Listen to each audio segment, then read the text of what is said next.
Nigeria to install flow meters to monitor production by oil companies. The Buhari administration announced on Monday, September 5th, 2022, that the Nigerian Upstream Petroleum Regulatory Commission, NUPRC, will install flow meters at oil production facilities and pipelines, as well as the facilities of the exploration and production sector. As reported by Guardian Nigeria, the move is expected to save the Nigerian government billions of dollars, as it has been dependent on data from oil companies. As per the Guardian Nigeria, quote, some operators are still in court over inaccuracies bordering on contradictory reported volumes from flow meters in the same export pipeline, unquote.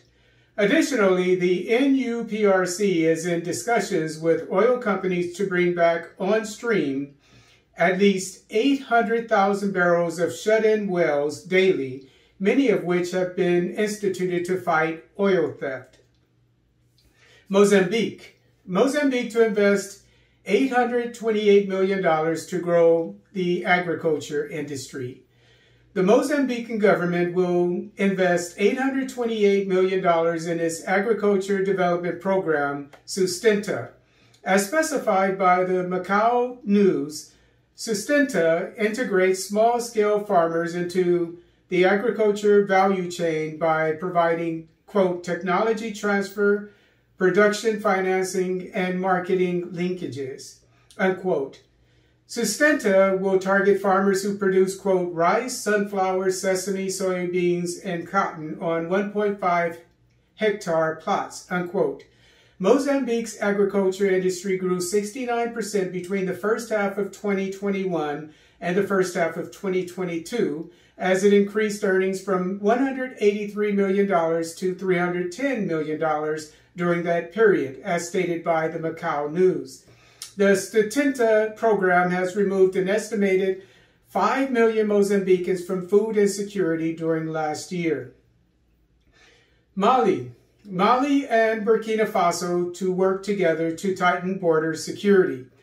During a state visit on Saturday, September 3rd, 2022, by Burkinabe President Paul-Henri Damiba at the Palace of Koulouba in Bamako, Mali, Damiba and his Malian counterpart, President Goita, announced that the two countries will soon be coordinating their military efforts along their mutual 1,400-kilometer border. As reported by Mali Actu newspaper, Damiba stated, quote, we intend in the days to come to better examine and strengthen the military partnership that exists between us to better meet the security challenges facing our two peoples, unquote. Burkina Faso, 35 civilians killed and 37 injured in IED attack in northern Burkina Faso. A military convoy of dozens of trucks and buses traveling from northern Burkina Faso to the Burkinabe capital, Ouagadougou, was hit by an improvised explosive device while on a road between Djibo and Burzanga towns. As stated by AFP, at least 35 civilians were killed and 37 wounded during the attack. Most of the victims were traders on their way to buy merchandise from Ouagadougou and students returning to the capital to start the school year. As reported by AFP, over 40% of Burkina Faso is outside of government control. And since last year, the nation has become the epicenter of terrorist attacks in the Sahel. Tanzania. Tanzanian passenger cargo ship to make maiden voyage by year's end.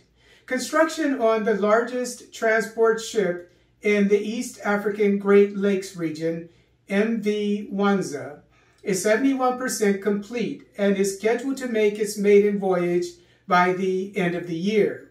Construction on the ship began during the Magufuli administration in 2018. The vessel has a capacity to carry 1,200 passengers and 400 tons of cargo, as specified by Daily News. MV Wanza will have modern economy, business, and VIP class accommodations as per Daily News. The ship will transport passengers and goods in neighboring Kenya and Uganda, in addition to those emanating from its host nation, Tanzania. Many Tanzanian youths learned welding skills while working on the vessel's apartments. The administration of President Samia Suluhu Hassan plans to build many more ships like MV Mwanza.